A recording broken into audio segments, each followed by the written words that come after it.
Welcome to Guide Dogs of Hawaii's Breath of Fresh Air, where we bring a variety of articles for your listening pleasure. So grab your favorite beverage, snack, relax, and enjoy today's reading led by Sam Kaleho.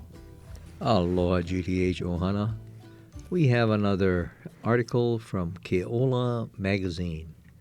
Remember, Keola is Hawaii Island's only cultural and lifestyle magazine, and Keola means the life. Today's article is titled Tutu Lanakila Manini, a hula gem and Hawaiian music renaissance torchbearer, and it was written by Lara Hughes. Jose Lanakila Manini, known to many affectionately as Tutu Kila Manini. And you know, Tutu means grandpa. So Tutu Kila Manini has been singing and playing Hawaiian music for more than 50 years. Kila, who turns 89 years old in 2020, got his musical start in 1966 in Honolulu with cousin Darryl Lupinui. We sang at all the hotels, every hotel you can think of, Tutu Kila says in his pidgin English. Auntie Muriel Lupinui got me started playing guitar, and I didn't know anything about music or even Hawaiian. I couldn't read Hawaiian, says Tutu. Both of Kila's parents worked at Pearl Harbor during World War II, and he recalls that his grandmother passed away before she could teach him to speak Hawaiian. So, not knowing the language, Kila started reading lips. Can you imagine? He learned by reading lips. When they would sing, I would read their lips. If there was a song, I would play that song 5 times and I could sing it. Amazing. The practice went with him when he moved to Kona and started playing music at the Merry Monarch Festival in 1971 under the direction of Auntie Dottie Thompson.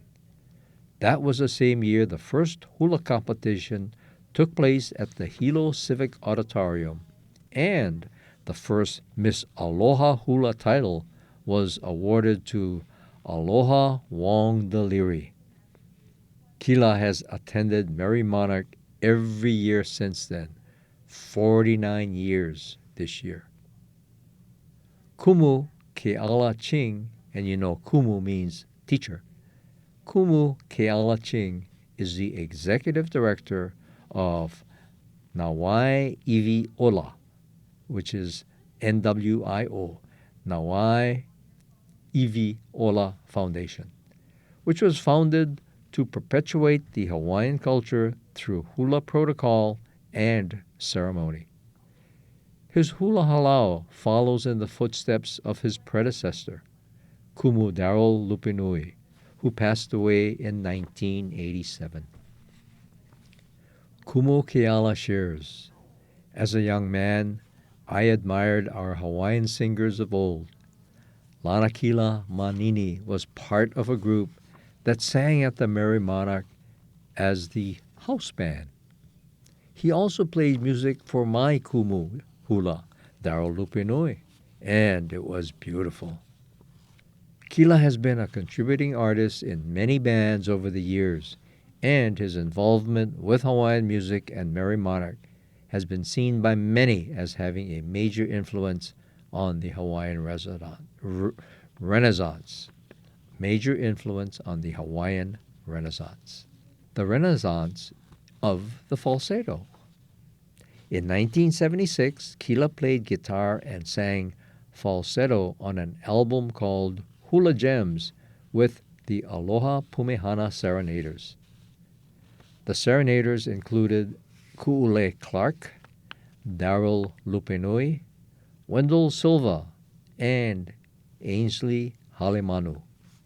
The album is now part of the Library of Congress in Washington, D.C., and has been widely considered a hula staple for those who are learning to dance. In fact, Ku'ule Clark, the visionary behind the album, designed the album for the serious hula student.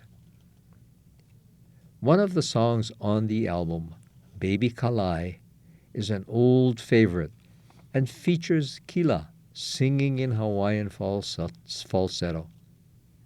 According to numerous sources, this falsetto style of singing, or as it was known in Hawaiian, leo ke ike, or the high voice, likely evolved from a blend of ancient Hawaiian chanting, missionary hymns, and the music of Mexican, Spanish, and Portuguese immigrants to Hawaii.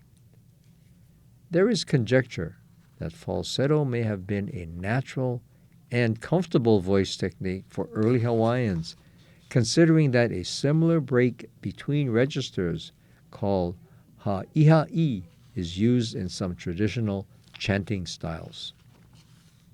Today, Kumu Keala says, there are many singers that sing falsetto range. Kila, along with others in this group, really empowered our youths and young adults to entertain and share our culture of leo ke eki'e, creating a venue to explore all possibilities of Hawaiian falsetto singing, melodic Hawaiian music, and hula at its finest. Making it in the Marines. Before becoming a musician with the Merry Monarch Festival, Kila worked for the State Department and also served for 4 years in the Marine Corps. I was in the Korean War, Kila recalls. I was a marksman. He mentions that he lost a lot of friends, so that was sad. He also says there was a lot of comedy in his life. I didn't take it seriously, whatever people said. Kila remembers that there was a sergeant who helped push him through his Marine Corps training, and he had told him that of all the companies had placed bets to see if he would make it. Kila didn't let it affect him. I took it through one ear and out the other, and I paid attention. At his graduation with the Marine Corps, the drill sergeant came and shook Kila's hand and told him that he thought he wasn't going to graduate because the training was so hard. Then he thanked Kila, since he had helped him win $50, to which Kila replied, "Well, where's my $50? Good job, Kila. Meeting Marilyn and singing with Bing. While Kila was stationed in Korea in 1953, there was a ceasefire and Marilyn Monroe came to visit the troops.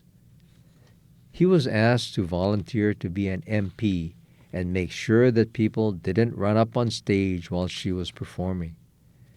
Everyone was there, he recalls, every division. Kila remembers that Marilyn came out on stage wearing a spaghetti-strap dress and sang, "Diamonds are a girl's best friend." After the show, she walked backstage and talked to Kila's captain and one of the generals. I had bought a poster of her in Hollywood at the Grauman's Chinese Theater for $1.99, and I brought it with me, Kila says. When she got through talking to the general, I waved to her and she nodded her head and came over to talk to me. She asked Kila where he was from, and he told her Hawaii. "Oh," said Marilyn, "I was just there." They had a conversation about her getting married, as Kila had read about her and Joe DiMaggio, the baseball player, and she asked how Kila was liking the Marines. He recalled how beautiful she was, and when he tried to call her ma'am, she insisted he call her Marilyn. Then he asked, "Would you sign my poster?" And Marilyn said, "Yes, of course," causing off a domino effect whereby everyone began pulling out their Marilyn Monroe posters. "We all had posters," he says matter-of-factly, and she signed them all. Marilyn wasn't the only celebrity that Kila met. Before being discharged, there was a division-wide contest, and Kila's Marine Division made a script featuring carnation milk where they danced around wearing skivvies. The show was a hit and earned them the win and a trip to NBC studios in Los Angeles. They toured the studio, and while there, Bing Crosby walked in. He was tall, with big blue eyes and a deep voice, Keela recounts. And he looked at me and he says, "Are you the one that's going to sing with me?" Keela was confused. And so Bing said, "Me and the Andrew sisters are going to sing the wedding song. And we wanted someone to sing in Hawaiian with us." So Keela walked in and sang Hawaiian falsetto with Bing Crosby through the halls of the NBC studios. Wow, what a treat. What an experience. Later, as they were continuing their tour of the studio, they ran into a tall man standing outside the door where Elizabeth Taylor was rehearsing a show called Elephant Walk. Keela asked the man, "How is the weather up there?" Then, "How do we get to see Elizabeth Taylor?" He opened the door, and Keela tried to warn him, "We'll get in trouble." But the man assured him it was fine. Once inside, they saw her. She came down from rehearsing, and she was gorgeous. She had violet eyes, and I couldn't believe that, Keela recalls. And that she even heard about him singing with Bing Crosby. Then they met Eva Gardner. Wow, he's meeting all these big stars. She was promoting her movie, Barefoot Contessa, and Humphrey Bogart joined her. So they got to sit and listen to Eva talk about her show. Months later, Keela would recognize the same tall man on TV who had been outside the door of Elizabeth Taylor's studio. It was the one and only Howard Hughes. Wow. Paving the way forward. After a life of challenges, historical influence, and dedication to Hawaiian music, Keela's impact may be quite evident to those around him. When Kumu Keala was asked what he feels Keela has accomplished and what his contribution to the community has been, he replied, "Many famous and successful singers today should thank Lanakila for paving the way of traditional Hawaiian music, either at Merry Monarch or any Hawaiian gathering." When discussing the future, Kumu Keala says, "I hope to see Keela's music and his love for the stories of the music and the way he has perpetuated this powerful musical connection then and now carry on into the future generations. Struggle is a challenge when you do not change or make a difference. Struggle is an awesome lesson when you change for the benefit of the future generations." Truly, Jose Lanakila Manini has lived his life in and for music, and his adventures have led him across the world and helped set the stage for Hawaiian music on a local and global scale. In closing, Keela adds, "I admired all of the women I played music for, Auntie Dottie and Luana at Merry Monarch. I also played music for Etua Lopez at Hulihe'e Palace under Leigh Collins and Auntie Fanny. These were wonderful times, and I was really blessed to do so much in my life." What a beautiful story of Tutu Lanakila Manini, the hula gem and Hawaiian music renaissance torchbearer. Beautiful. I hope you enjoyed it as much as I did reading it for you. And if you want to hear more stories, please let the GDH office know what you'd like to hear. Thank you for listening. Aloha. Feedback and disclaimer. It is Guide Dogs of Hawaii's vision to enhance communication, promote equality, and create opportunities for you. Your feedback is always considered, as it is one of the factors that help our organization shape into one you can call home away from home. We invite you to send your feedback to feedback@guidedogsofhawaii.org. All information in GDH publication is provided for general information purposes only. GDH does not make any guarantees about its completeness, reliabilities, and accuracy of the information. The content of the information may include views, opinions, or comments that do not necessarily reflect the policies or positions of Guide Dogs of Hawaii.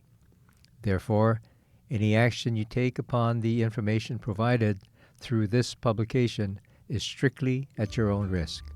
We are not liable for any losses or damages in connection with the use of this information.